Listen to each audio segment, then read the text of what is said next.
Hello, everyone. Welcome to the Training Cafe. Going to get started here in just a few seconds. Let me see if I can get an Instagram live stream up and running. Kind of something new we're trying to do here. I think that does it. Okay. So you may be watching on Instagram now, but more likely you're watching on the Training for Climbing YouTube channel or the Training for Climbing Facebook page live. This is a gathering of like-minded individuals talking training for climbing and sipping some coffee together. Try to do this once or twice a month. Some of you have been joining me for several years for these training cafes, and others are hopefully new folks that are just discovering the training cafe. And I invite you to join in live with us. As I said, once or twice a month, we try to do this and meet together at noon Eastern time here in the United States. I know we have European climbers that join us live. It's the evening hours there. So perhaps instead of coffee, you're drinking beer or some other beverage of your choice. But I hope you find this training cafe fun, informative, and I'll even answer some of your training questions that you type into the comments box here during the live stream. Today is Training Cafe number 82. Been doing this since back in the COVID days. That's kind of when I kind of came up with the idea, when we were all locked down at home back in the year 2000, or when was it, 2020? Distant memory, thank goodness, when we were locked in our homes during the COVID quarantine. And so I was doing this, pretty much every Monday just to stay sane and to connect with other climbers, since I couldn't go to the gym or go to the crags at that time. And after COVID was over, I just continued to do the training cafe, though at a lesser frequency. Again, trying to do it once or twice a month as my schedule allows. I'm a busy person. I run a business. I run trainingforclimbing.com, PhysiVantage Nutrition. I'm the CEO and founder of, and yes, I do still try to climb despite my busy schedule. I try to do some weekend climbing trips and a few longer climbing trips each year across the United States or Europe, and hopefully I will cross paths with you one of these days at the crags. I'd love to shake your hand, talk training, talk climbing, maybe give you a belay or have a beer after the day is done. So in any case, every training cafe, if you're new to it, I start off with a topic of the day, talk for 10 or so minutes about that topic. Today's topic is, are you ready for a deload week? If you've been training hard this winter, as I have, you could be due right now for a deload week. So I'll give you my thoughts on that topic. And then I'll answer some of your training questions. You can type them into the comments box. I hope they will appear here on my computer. If you're on the YouTube channel watching live there, I think the comments will make it in for sure, possibly from the Facebook feed as well. The Instagram feed is something new. I don't know if I'll see any questions or comments you type in there. So you may want to switch over to the YouTube feed if you have a training question or some other topic you want me to try to give you an answer on. Before we get started, one thing I like to do is we raise our cups of coffee together and toast. Climbers around the world unite in the spirit of climbing. Let's sip. As one in the spirit of climbing. Okay, so let's get rolling here. Topic of the day is the whole concept of a deload week. You jump into a training block, whether it's for a few weeks or perhaps a few months. At some point, the gains you get early in that training block cease. You kind of reach a plateau, or even kind of maybe even start to feel weak, which is very disappointing when you're in a training block and you begin a new training program. Typically the first few weeks, it's exciting. You realize some gains, and you, in your mind, expect a linear progression of strength gains, endurance gains, whatever you're focusing your training on.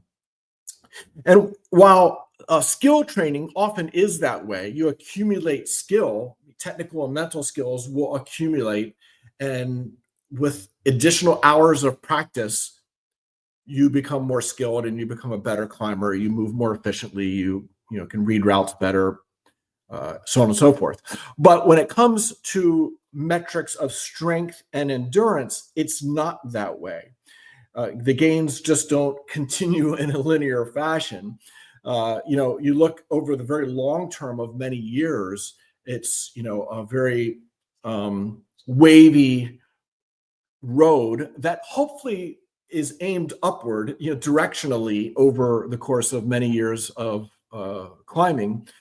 Hopefully you're able to break new ground and realize new levels of finger strength and pulling strength and core strength, endurance. And if you're like a big wall climber or mountaineer, stamina, the ability to persevere, putting in many long days in a row up on a big wall or in the mountains. Now, that's not really the focus of what I do or train with folks. We're more boulders, sport climbers, pitch, route climbers, flag climbers here in the Training Cafe. That's who I do most of my training work with and have over decades, working with thousands of climbers.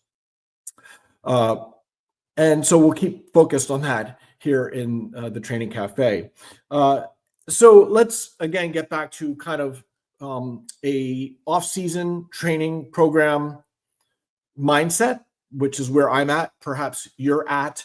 My last climbing season in terms of outdoor climbing kind of came to an end at the beginning of December when it got cold and snowy here or at the Red River Gorge where I was. And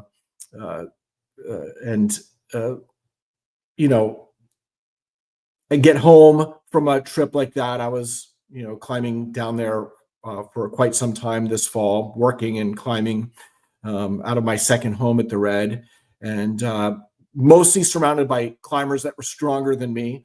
I had my son, Jonathan, in there for a while. Alex Megos was staying with me for more than a month.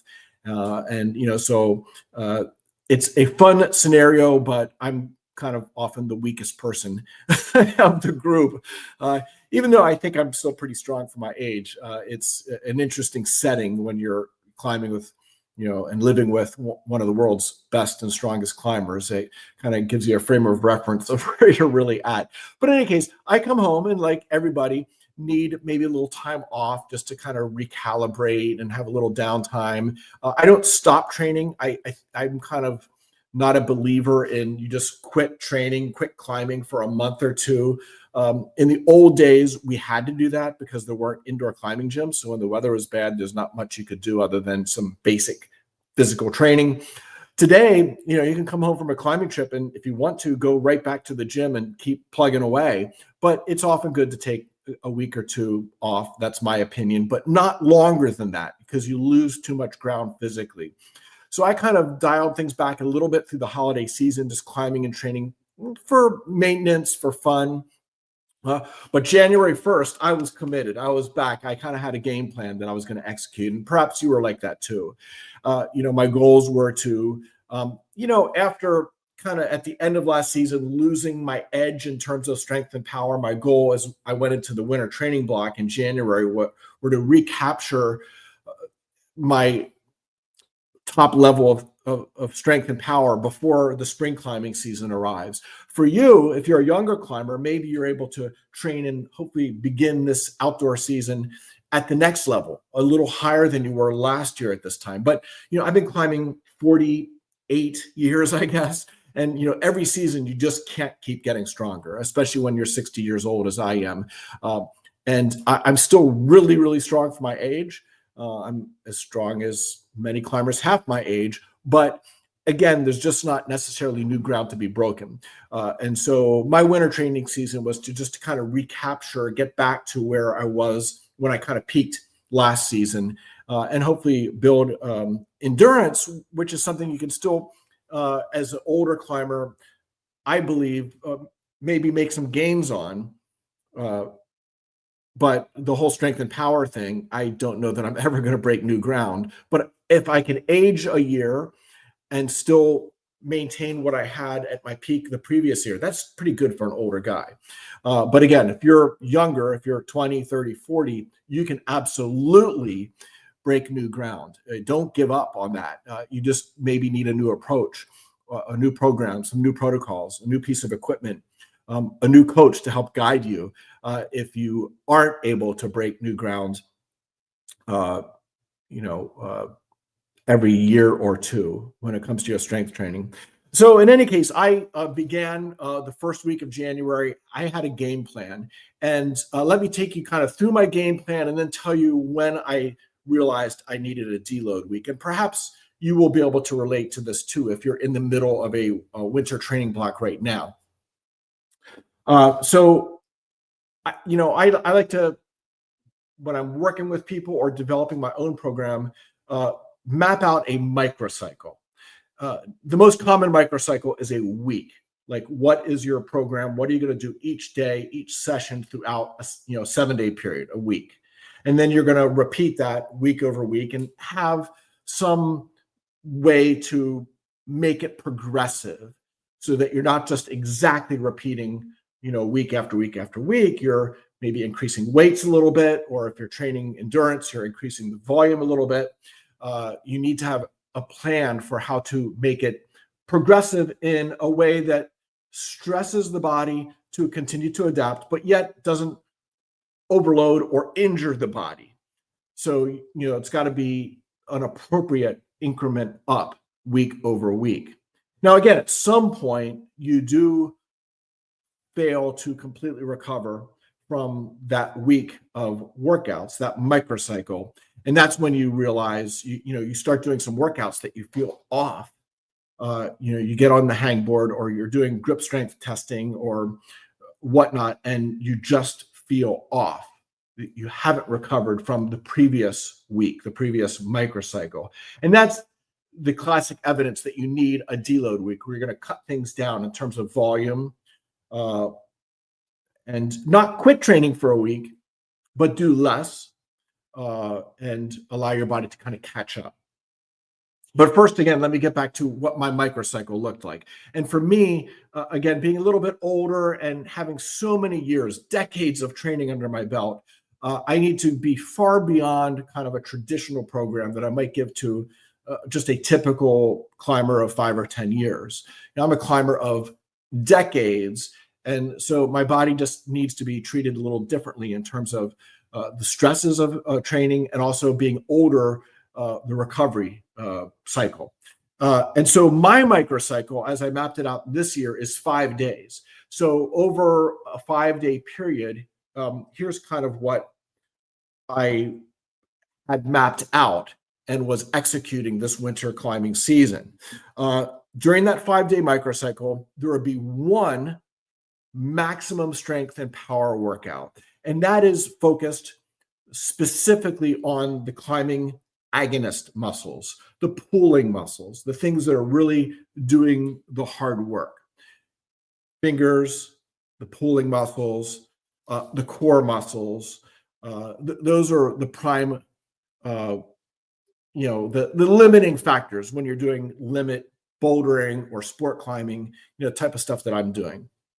And so one session over a 5-day period, I'm doing those high intensity, brief, maximal exercises. Things like weighted fingerboard hangs, doing some lifts, some standing lifts. I like to isolate my 2-finger pockets using a tension block or a lattice MX block to lift weight, typically about half my body weight when I'm training 2-finger pockets in the standing position. When training crimp grip or more, standard finger training, I still really do prefer a hangboard because it's very specific, in terms of your body position, whereas a deadlift lift is not climbing specific. It's good for isolating the fingers, but it doesn't do much else anywhere else. And so I like to do hangboard for my, 4-finger weighted hangs, but then I like to use a block and lift to isolate 2-finger pocket groups. So I'm using, maximum protocols where I'm doing contractions of 3 to 7 seconds with a few minutes of rest, generally between sets, so I get complete recovery. They're very intense exercises, not getting pumped at all because they're very brief. They're alactic, anaerobic alactic exercises. So you power out, you don't pump out from them. I also do weighted pull-ups, typically 5 sets of progressive weight, 60 pounds, 70 pounds, 80 pounds, 90 pounds, 100 pounds added to my body, hanging from the blade loop of my harness. Every week I try to add a few pounds to those. So by week 4, I was doing something like 110 pounds by my last set of weighted pull-ups. Kind of doing 5 sets of 5 is my favorite protocol. And you could do something similar like that, although you would have to have weights that work appropriately for you, that you can do, 5 reps. The early sets, leave a few reps in the tank. As you increment the weights and kind of warm up and potentiate your pulling muscles. And then the last couple of sets, you're really bearing down to get that 5th rep. So selecting the right weights takes a little bit of experimentation, but keep good records.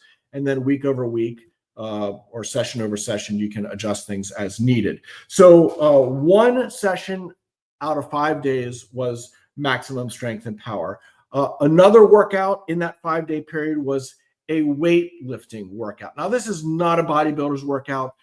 It's just kind of a typical climber's antagonist training workout where I do a shoulder press, incline press, bench press, a few different pushing exercises. I do a few sets of dips. I do a couple of sets of deadlifting, kind of hitting all the body parts to kind of maintain muscle balance. That's important for injury prevention. It's important for performance. Strong shoulders, the ability to stabilize your shoulder, is critical for your grip strength. And so while you don't think of bench press as directly helping your climbing, it actually does in a way, in terms of being able to stabilize your shoulders, especially when you get fatigued and you're in odd positions.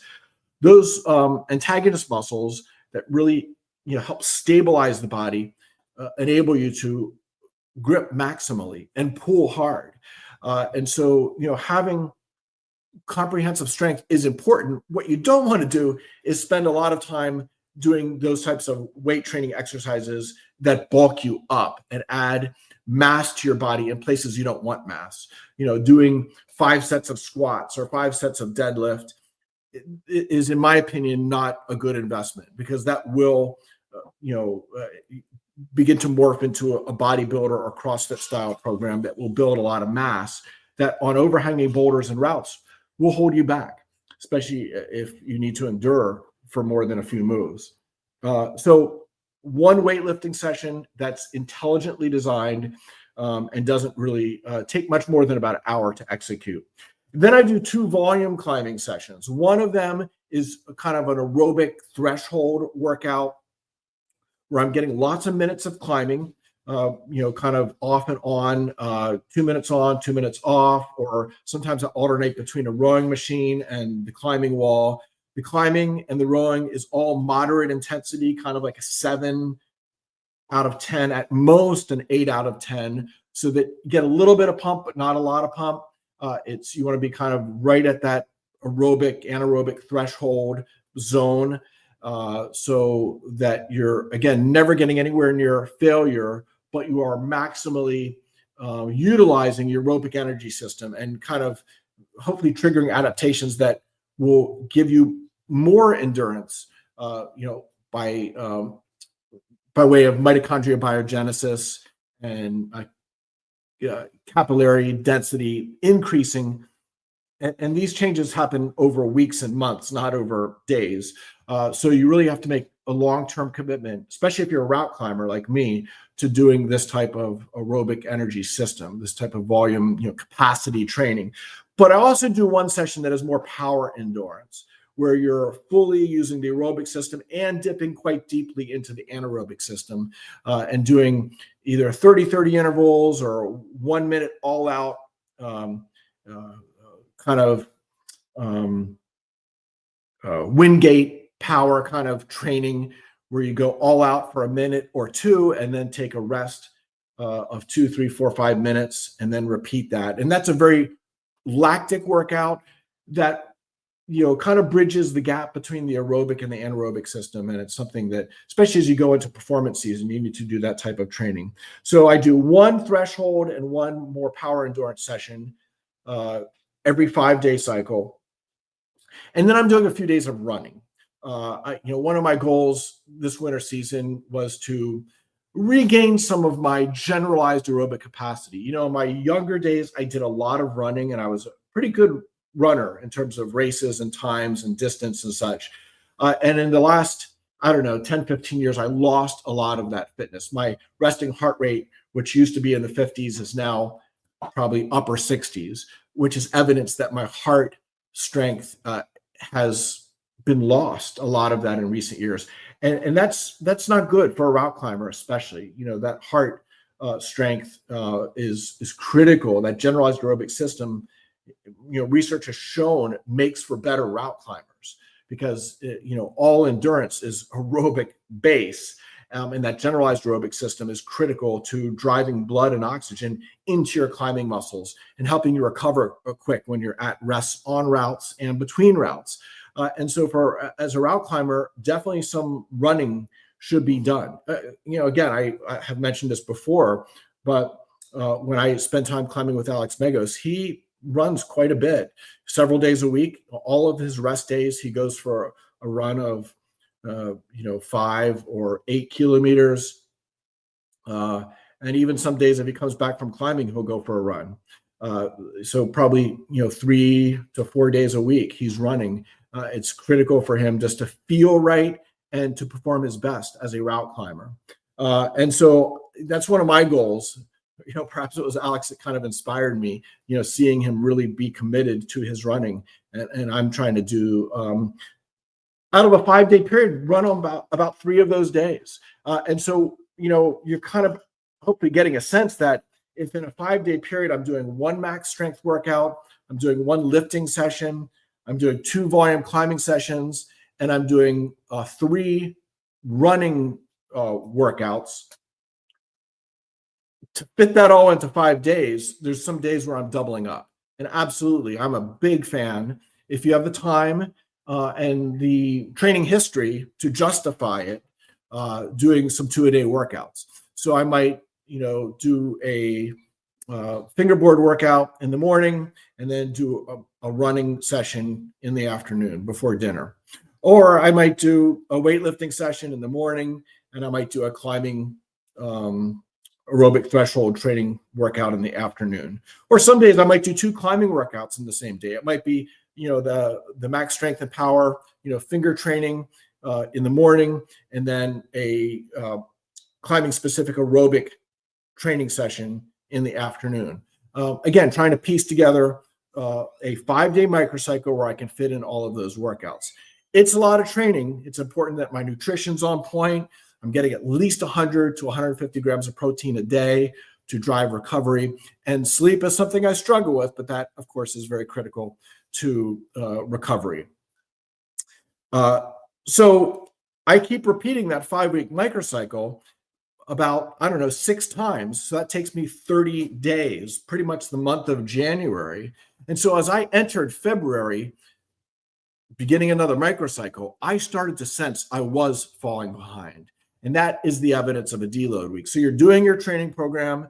And, again, most people are doing a 7-day microcycle and repeating it week over week with, little changes.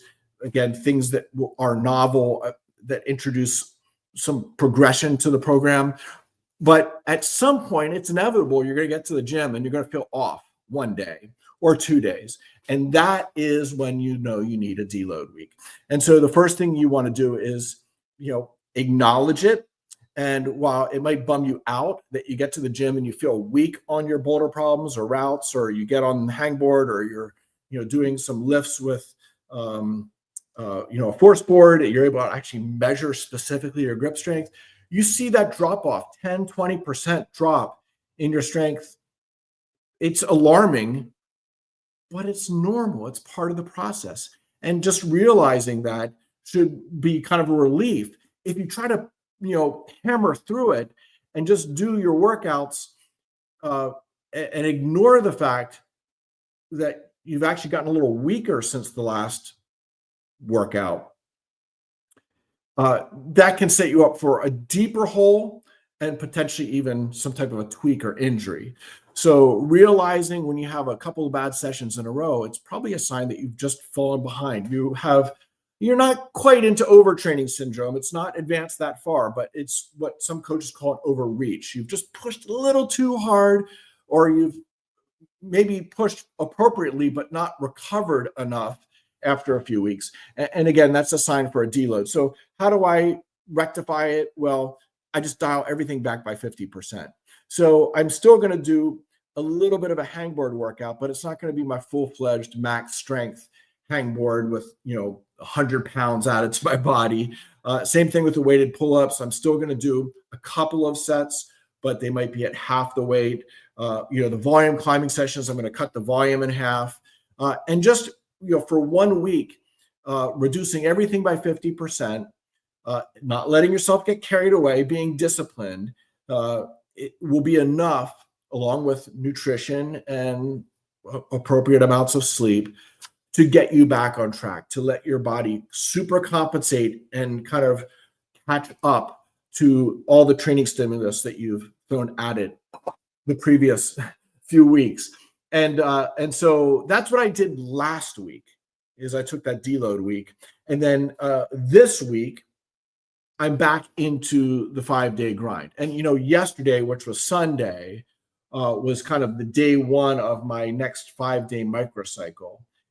And I did my max strength and power workout, and I was right back to my max amounts. One of my exercises is on the Ava Lopez transgression board, 14 millimeter edge, which is an edge I really like to train a half crimp on. For my final set of weighted hangs, I was able to do 105 pounds. And I'm at a body weight of 170 right now. So, plus 105 on top of that. So that's 275 hanging on a 14 millimeter edge for 7 seconds. That's pretty strong. And so me being able to do that was a sign that my deload week worked. I was back. And now this week I can probably continue on with my winter training program and hopefully be able to advance the ball a little bit the next week or two, having benefited from the deload I took last week. Today I'm going to be more using my tread wall to do one of my climbing specific aerobic training sessions. And this morning already, I went for a 3-mile run. So I got one of my running workouts in. And so I'm back, hopefully 2 more trips, maybe 3 more trips through the microcycle, which will get me to near the end of February. And it's my hope, if the weather turns, I can begin to do a little bit of outdoor climbing. My hope would be to get to the Red River Gorge at the end of February, beginning of March, for my first outdoor climbing trip of the season. But we'll see. The weather's not been so good here in the East. If you live anywhere east of the Mississippi, you know exactly what I'm talking about. It's been kind of a stormy pattern, not conducive to doing a lot of outdoor climbing unless you have a cliff nearby that you can seize the one sunny day and go get it. But, if you're going to travel somewhere to spend a week, it's just not a good time investment when the pattern is this stormy. So in any case, with regard to your program, if you're in a winter training block of a couple of months or maybe 10 weeks, don't try to just advance the weights and progress the workouts every week for 10 weeks. That's going to be very difficult for most people to execute perfectly, because of the fact, if you're training hard and you're really consistently training and keeping your workouts progressive so that they're getting a little harder week over week, at some point you're going to need to dial things back and kind of have an easier week. That is the classic deload week. So with that, I'll wrap things up. And I of course, Coach Hörst got long-winded. So I'll, here at the 30-minute mark of the Training Cafe, stop talking and see if you guys have any questions you want to throw at me. I don't know if my interface is working here properly or not. Normally there'd be quite a few questions in the queue here. And I do see one. Says he's planning a trip to the Red in April. I'm looking to on-site my first 511. Any training tips? Well, at the Red, 511 climbs typically don't have any really hard moves. It's just kind of a bit of a pump fest oftentimes for 5 or 10 bolts. Now, there can be some vertical routes that have a boulder problem crux. And so if you are more of a small hold bouldery kind of style climber, then maybe you want to look for one of those more vertical routes or slabby routes that would be more nuanced. But a lot of the, really fun 11s at the Red are good positive holds, but the route is slightly overhung and therefore pumpy. And so one of the tricks on those routes is to climb faster than intuitively you would think you want to. Again, if you're on a slab, you generally can move slow because you're standing on your feet, and you can be thoughtful and you can kind of suss out, sequences and cruxes on a slab just by standing on your feet and not pumping out so fast. But you get on something that's overhanging, it's a mistake oftentimes to climb slow. In fact, as you start getting pumped, you want to step on the gas and climb faster. So that's something you can actually practice in the gym, is pick out a 511 in the gym and climb it 3 times in a row, maybe rest for 5 minutes in between each go. And each time try to climb a little faster. Now you'll be more fatigued on the second and on the third go on the route, but you'll have route knowledge. You'll know the route a little better each time. And that will enable you to climb faster. And climbing fast is not about racing. It's not a speed climb. You always want to be moving efficiently. And so if you're moving so fast that you're messing up sequences, or your feet are slipping off the holds, or you're, pulling really hard on holds that shouldn't be pulled on hard, again, the feet should do most of the locomotion when possible. Certainly there are moves that require you pull hard, but as a rule, you want to drive as much with the feet as possible. And so going faster, think in terms of 5 or 10% faster with each rep on the route, not a sprint. And so that's a pretty good training exercise. And again, lots of volume in the gym. Definitely doing some bouldering and some system walling is a good thing, because it's always good to kind of lift the ceiling of your strength and power by way of some bouldering. But Red River Gorge climbing often comes down to that climbing specific aerobic fitness. And that means, you need to put your volume in. And when you get on the route, you need to climb fast. Okay, on to the next question here from France. Gabby, she says, or he says, like your podcast and Training Cafe very much. Well, thank you. Hopefully I'll see you in France one of these days. Don't get there too often, but it's certainly a favorite destination when I can afford it. On we go. Another question, 512 climber with limited time. Hey, I hear you. That is me and most people probably listening here that only have so many hours in the day or so many days in the year to climb. And so you got to kind of make the most of it. In any case, the question is, can only hit the lead gym, rock and bouldering twice a week at most. How to structure my sessions efficiently. Yeah, so if assuming you don't have access to any climbing wall at home that you can get to on a more frequent basis, if all you have is those 2 days a week in the gym, if you can make those long sessions, what I would recommend is this. Go to the gym, warm up, and then spend a good period of time, maybe up to an hour, bouldering.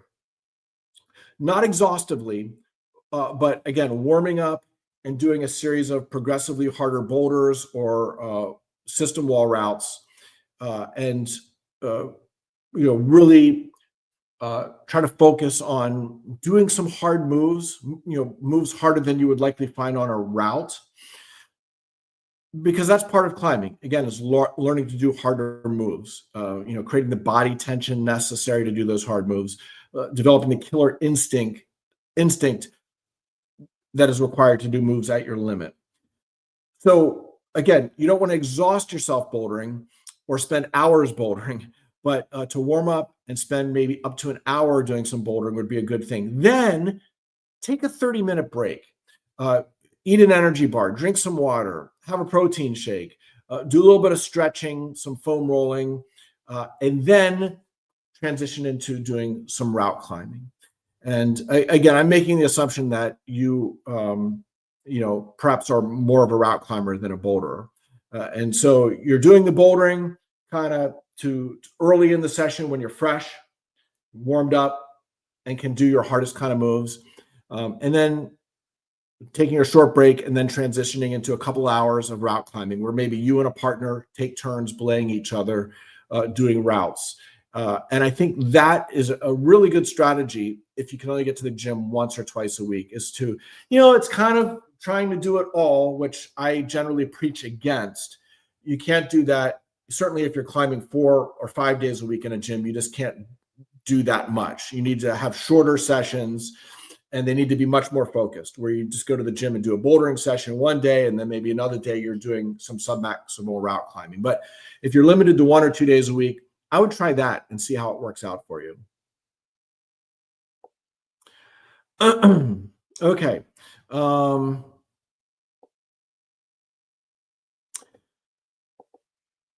Any recommendation related to lower back pain prevention for aged climbers? Hey, you are speaking my aches and pains here. I'm someone who's had lower back problems for 20 years.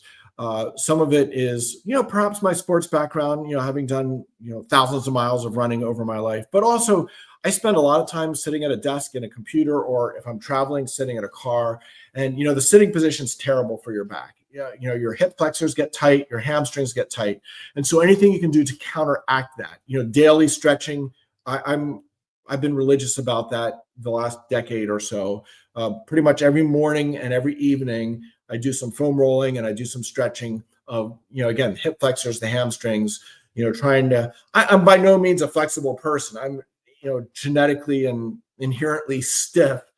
So it's a battle, but to kind of have things stretched out twice a day helps things. And to try to, when I am sitting, like right now, with good posture, with a straight back rather than a rounded back. Oftentimes I'll shove a pillow behind my back. I do that when I drive long distances. I shove a stiff pillow behind my back to give lumbar support. And then, very important for me, I don't know, 10 or 15 years ago, I started to do the deadlifting once or twice a week. Again, not a massive commitment to weightlifting, but deadlifting once or twice a week with good form, progressing slowly, with the goal of, first of all, getting up to being able to deadlift your body weight for like 5 reps. And that's achievable for most people. Being able to eventually deadlift 1.5 or 2 times your body weight would be a great goal, but it's not necessary, and it's not something you should put a lot of time and effort into. And again, if you actually have something problematic with your back that has brought you to the doctor, then be very careful what you do in terms of back exercises. The stretching is, in almost all cases, a good thing. The lifting is generally a good thing as well, but you need to progress carefully if you have disc issues, let's say, that could be provoked even worse by a very heavy lift. So be careful when you add those deadlifts that you have good form, and that you err on the side of being too light with your weights rather than being too strong. But the deadlifting has helped me a lot to be able to strengthen my lower back, stabilize my lower back. And the final thing is, be very careful, like, know what provokes it. For me, the things that provoke it, lifting heavy things with one hand, like lifting a suitcase off the carousel at the airport. I've thrown my back out. I flew out to Denver, 20 years ago, and lifted my pack with my climbing gear off the carousel, and my back went out. And that was kind of the end of that 1 week trip, unfortunately. Shoveling snow is another one. So, just avoid those things like the plague. But if you can lift with two hands with a flat back and be very conscious of your posture throughout the course of the day, again, I've been able to avoid surgery or any major problems at age 60, almost 61, and hopefully you can too. Okay. Question: leaving on a climbing trip today, I still recovering from a case of golfer's elbow, aka climber's elbow. Climber's elbow, golfer's elbow is medial epicondylitis versus tennis elbow is the lateral or outer epicondyle, area pain.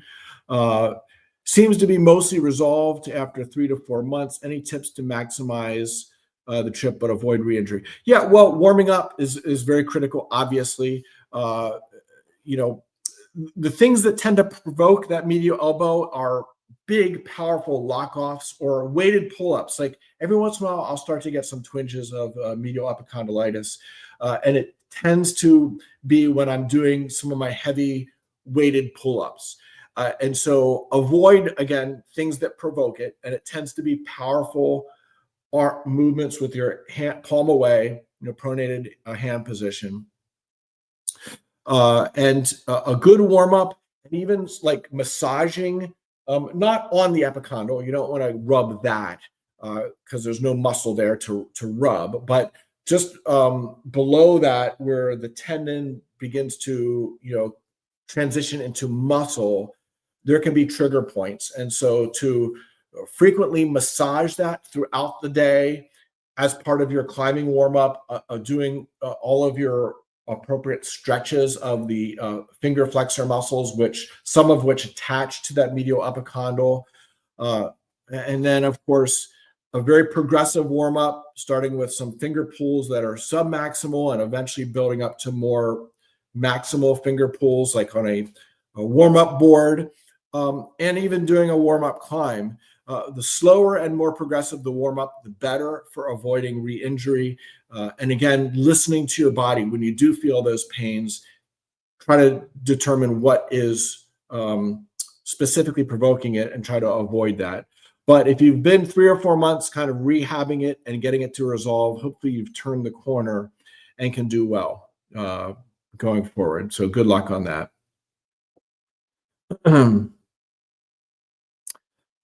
Okay, what is your opinion on finger curling weights with a lifting block without the use of your legs for finger strength, or just lifting with your legs with a straight arm half crimp? Okay, so basically what he's asking is if you're in a standing posture using some type of a lifting block or edge with weights attached to it. There's just kind of two ways to go about lifting the weight off the ground. One is you have a fixed shoulder and a straight arm and slightly bent legs, and you're basically doing the finishing move of a deadlift where you're straightening your knees and your hips out to lift the block with the fixed shoulder and straight arm. And in doing that, you would have a nice isometric contraction with your finger flexors, which are pretty much staying fixed in a position, whether it's open hand or, more of a crimp or half crimp position, whichever it is, it's a fixed position. And you're doing the lift off the ground with your, hip extension and legs straightening. And the other option would be to actually lift the weight off the ground by curling your fingers and doing kind of a concentric movement. And so I do pretty much exclusively the former, which is to fix my grip position to what I want to train. Again, I tend to do the lifting block training with 2 fingers to train 2 finger teams. And I do that with the straight arm, the fixed shoulder, and use the deadlift kind of a hip extension to lift the weight off the ground. And again, you're just lifting it a few inches off the ground. you're not lifting it up like this. And whereas the more of a concentric or rolling or curling motion that you mentioned, I'm not saying I'm against that, but using extremely heavy weights and small edges and doing that is a bit of a concern for the pulleys. And so I tend to limit those type of finger curling motions to, for instance, when I warm up for my climbing workouts, I have some dumbbells down in my gym here at home. And so I'll stand up and grab like two 30-pound dumbbells, which is a relatively lightweight. I weigh 170 pounds, so 30 pounds is but a small fraction of my body weight. And so I'll stand with the dumbbells at my side and curl them in my hands 30 or 40 times, just to kind of get blood flowing and to get the muscles turned on and warmed up. And that's part of my warm-up protocol before I start climbing or doing climbing specific training. In the past, I have done some heavy finger rolls with a barbell, like a bench press bar with my body weight perhaps on it, and done some finger rolls with that. Some climbers have had great success with that. There's a sense that maybe you can get a little bit of hypertrophy in your forearm muscles by doing that type of exercise.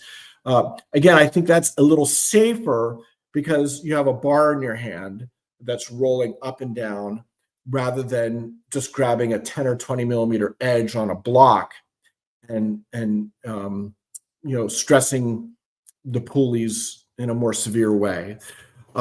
So again, I'm not saying to never do it, but it's not something that I do nor strongly recommend. Hopefully that helps you out.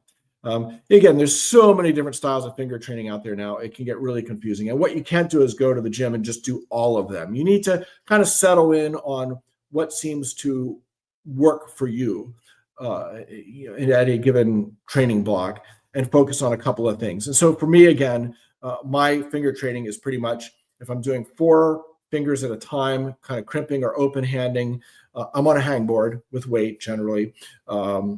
Or if I'm doing 2 finger edges or pockets, then I'm using the block and doing lifts. And then I do a little bit of campusing along with that, just for recruitment, rate of force development. Okay, we're getting near the end here, so try to wrap things up here in a few minutes. And I guess this is just a follow-up question. Compared to hangboarding, what are the benefits? Yeah, I mean, it's the difference between hanging, where you have to really engage your shoulders, your scapular stabilizers, using a hangboard. It is obviously way more climbing specific because the whole chain of muscles right down to your core, really. If you have weights hanging from your waist, then everything's got to tighten up from the waist upward into your fingers. And so it creates a lot of stiffness and tension. And in that way is a little more climbing specific. But the thing about the lifts is if you have good form and you just get everything straightened down and locked off, you can isolate the fingers a little more. So like if you're going to use a force gauge, like the force gauge that Force Board from Pitch 6 sells, or something similar, the Tyndall device, standing is the way to do it. And you can really, get everything straightened out and really focus on the grip. And, the exercise becomes just about that for the most part. Whereas again, a hangboard, there's more links in the chain kind of being trained. So my conclusion is there's value in both and doing a mix of both. Another Red River Gorge climber here, on-site at 11B at the Red last year. That is my best grade ever sent outdoors. What are your favorite 11Cs, 11Ds at the Red? I want to try them.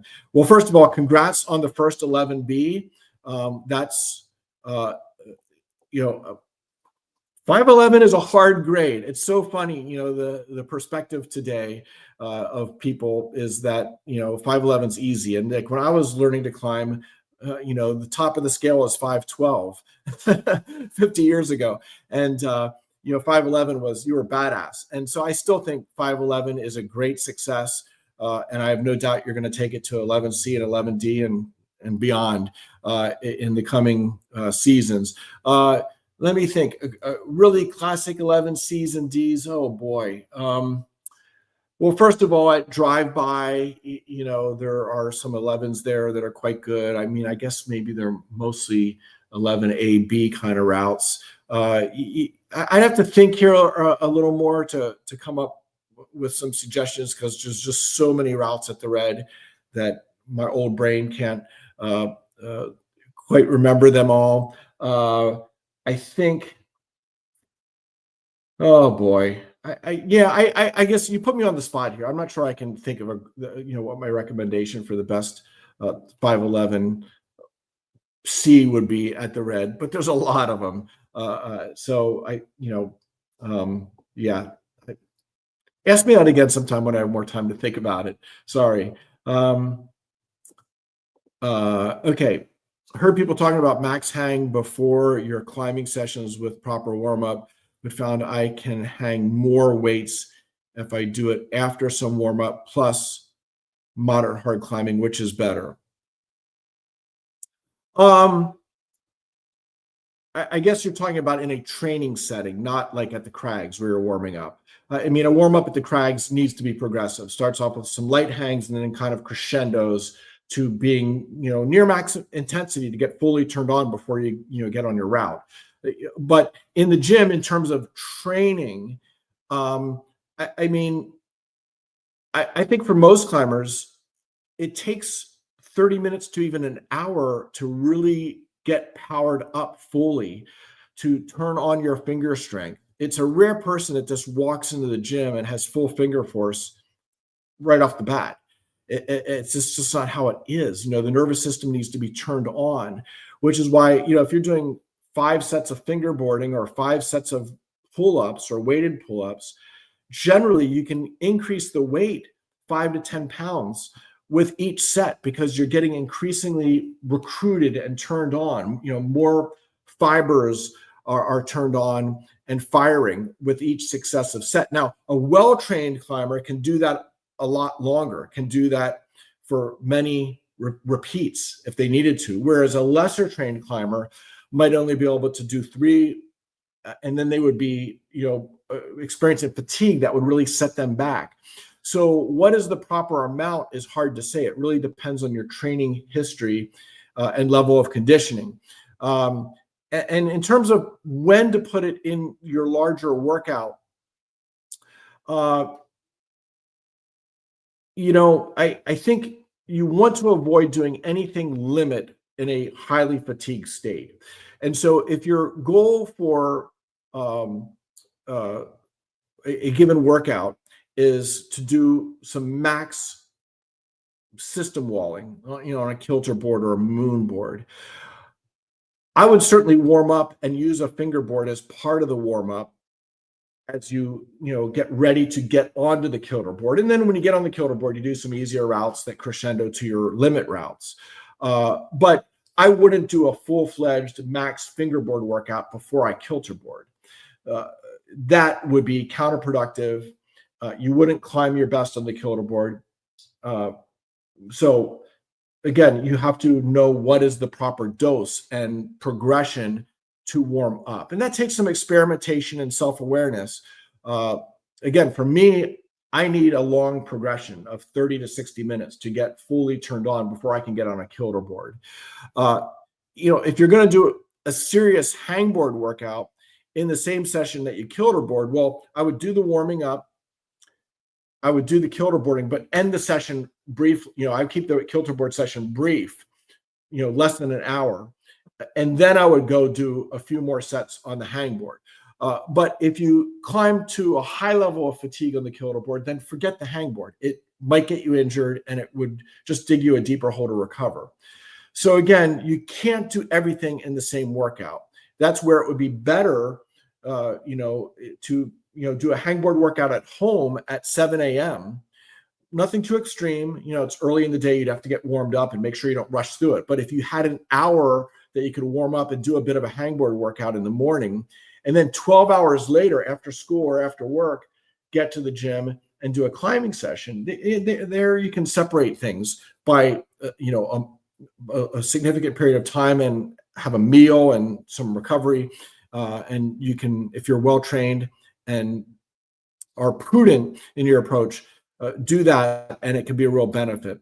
So again, there's lots of moving pieces here, and ultimately that's the complexity of training for climbing. Is there's no cookie cutter program that I can give to everyone listening here that's going to work.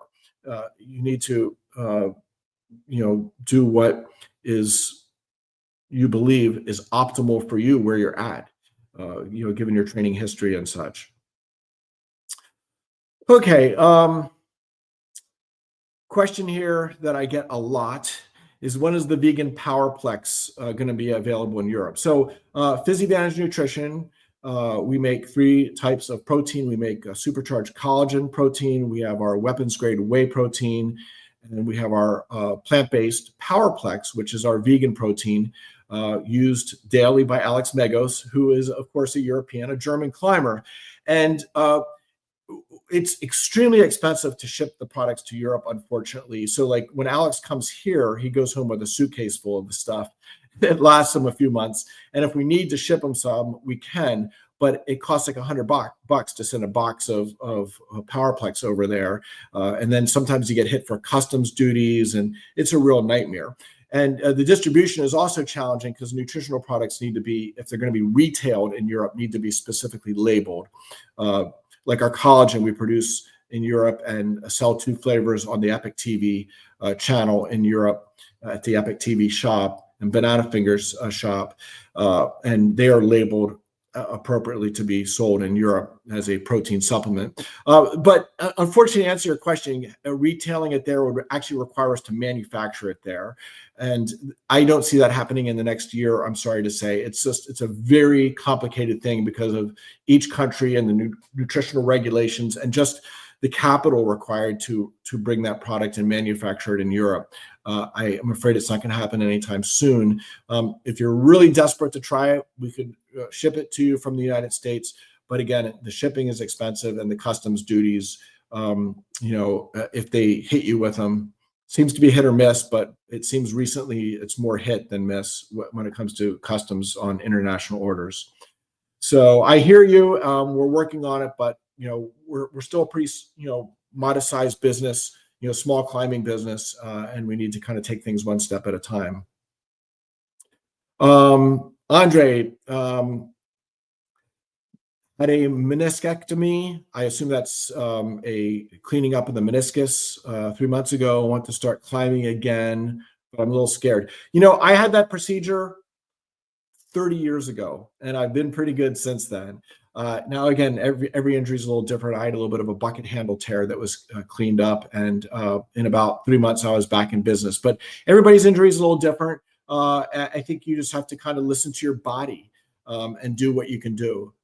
Again, coming back from surgery is all about steady progression, but also not rushing the progression, but also not being tardy in the progression and being lazy in your rehab. You do need to push things a little bit, experiencing a little bit of pain as you return from a surgery, whether it's a shoulder surgery or a knee surgery. A little bit of pain, 1 or 2 out of 10 is usually a safe thing to experience as part of the rehab process. But anything sharp or aggravating is not a good thing, and you would want to consult your doctor. So as a default, I'm going to say listen to your therapist or doctor, what their recommendations were post-surgery. But I would think 3 months, you're ready in many cases to return from that surgery and begin to do some climbing that doesn't stress the knee. Be careful, avoid heel hooking, jumping off of boulders, things like that. I think, high stepping, severe drop knees, all those things could be problematic. That you want to be very careful returning to those types of movements. But basic squared up climbing, certainly you can do hangboarding and pull up training and things like that. I would expect that you're going to make a good comeback this year. So good luck with that, and let me know how it goes. Dominic, if you were only to have access to a gym training for 2 years, what would be the best method to train for hard outdoor bouldering? V10 to V12 range. Okay, so it sounds like you're going to be limited to climbing exclusively in a gym for 2 years, if I'm interpreting this right. But your goal, looking 2 years down the road, is to boulder V double digits. And system walling. If the gym has a good system wall, or even if it doesn't, a bouldering wall, put in 2 good sessions a week. Do a little bit of supplemental strength training. Ideally, separate those. As I discussed earlier, it would be best to do your hangboard workout separate from your bouldering workout, like on a different day or a different session, so that you can be very focused and targeted. Don't overlook core training. You can't cram at the last minute to train up your core. I mean, bouldering V double digit is very core intensive. Hanging on small holds, connecting them to small feet is all about stiffness. And that stiffness is brought about through this core region. So that includes strong shoulders, strong anterior and posterior chain, the full shoot and match. And, so while the things that are most commonly trained, like finger strength, yes, of course, it helps to gain finger strength year over year, but bouldering hard is a lot more than finger strength. And, some of the best boulders aren't the ones with the strong. They do have strong fingers, but they aren't the ones necessarily with the strongest fingers. They've got strong toes, 2 fingers. So think about that full chain of muscles and get in those 2 sessions a week of hard limit bouldering, and maybe one easier session where you go in and have fun climbing, V3 to V5, where you're climbing more for volume, more of an endurance workout. Because while you may not need that to climb a V10 outdoors 2 years from now, building climbing stamina allows you to train more effectively. In terms of just more quality sessions, being able to recover faster between bouldering attempts. And so while boulders want to focus mainly on the anaerobic energy systems for their training, doing a little bit of aerobic system training is not a bad thing if you have the time to put into that.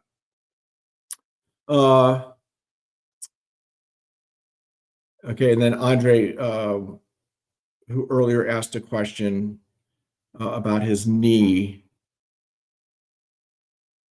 Yeah, you would want to talk to a PT about a protocol to follow up on, the whole knee thing. I think the biggest risk for meniscus are those severe positions like drop knees. So while you want to, do whatever rehab your PT recommended, I don't know that goes a long way to preventing a future injury.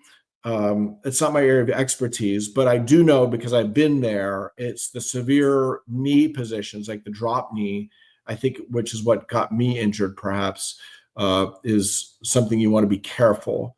So know when you're bouldering or route climbing, when you get into those more aggressive knee positions, know that, it's something that is for you more risky than the next guy. Okay. What do you think about 9C test from Magnus? I'm not exactly sure what that is. Is that a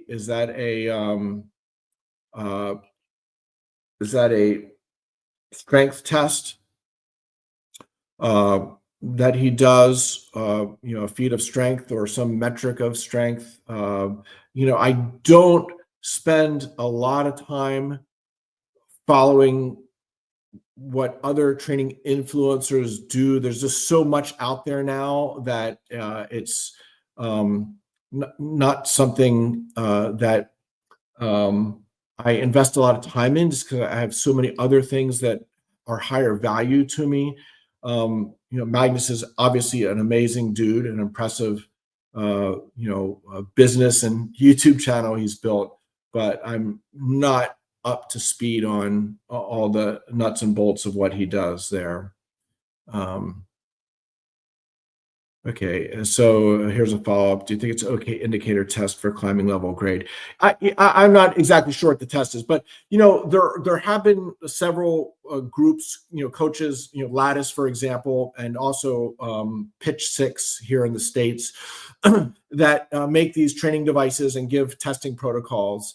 And like with Lattice and Pitch Six, they have their database that people that test using their equipment submit their data, and you can correlate grip strength with climbing grade, because that's certainly part of the equation, but there's so much more to hard climbing than finger strength. So while there is a signal there that you can leverage and maybe use to, as a younger climber, aim for, if you want to climb a certain grade, you can kind of look at the data there and see what is the median grip strength for that grade and have something to aim for.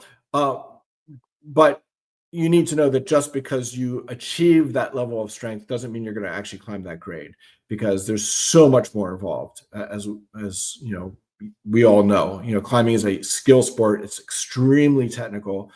Route climbing is extremely mental. And you need to accumulate tons of experience and really be fit, from finger to toe to climb hard. And so just being strong at the fingers isn't enough in many cases. So, but I mean, those databases are fun to look at. They give you something to aim for. But again, don't read too much into them. That's just kind of my opinion on that. Okay, and then Dominic has a follow-up. His gym does have a 12x12 kilter board, no outdoor climbing in sight. From Callie, yeah, I hear you there. But the kilter board's awesome. It's my favorite board. I wish I could have one at my house, but that's would be a big investment and wouldn't fit. And so I need to drive an hour to a gym to get on one. So it's an infrequent tool for me, but I love the kilter board. And I was out at their factory warehouse a year ago and saw like their massive board, which I don't know what the dimension is, if it's 12x20 or 16x20. It's crazy big and amazing. And so when they start rolling that thing out, it's going to be just insane.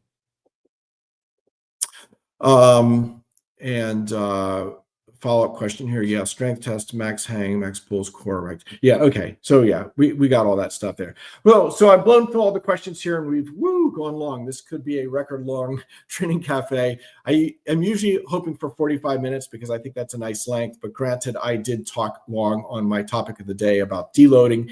And then we had lots of good questions here. So thank you, dear viewer, for joining in. And it's a good time to wrap things up here. If you still have some coffee in your cup, I can sip and finish it up. Again, I try to do these every 2, 3, 4 weeks. There's no set schedule, but it's almost always on a Monday at noon Eastern time here in the United States. So the easiest way to get notification is subscribe to the Training for Climbing YouTube channel. And if you ring the bell and are subscribed, you'll get a notification, half an hour or more before I go live, and you'll never miss a future episode. Again, I really appreciate you guys tuning in. I love contacting climbers around the world through through my website, trainingforclimbing.com, and my Instagram and Facebook pages, training4climbing. And if you want to sign up for my Training for Climbing newsletter, go to trainingforclimbing.com. You may see a little pop-up box that invites you to subscribe to my training newsletter. It just goes out once or twice a month, but it gives a little surprise dose of training content into your inbox once or twice a month. Many people enjoy getting that just for some added information and motivation, hopefully. So with that, I will sign off and wish you a good week. And I hope I'll see you at the Crags one of these days.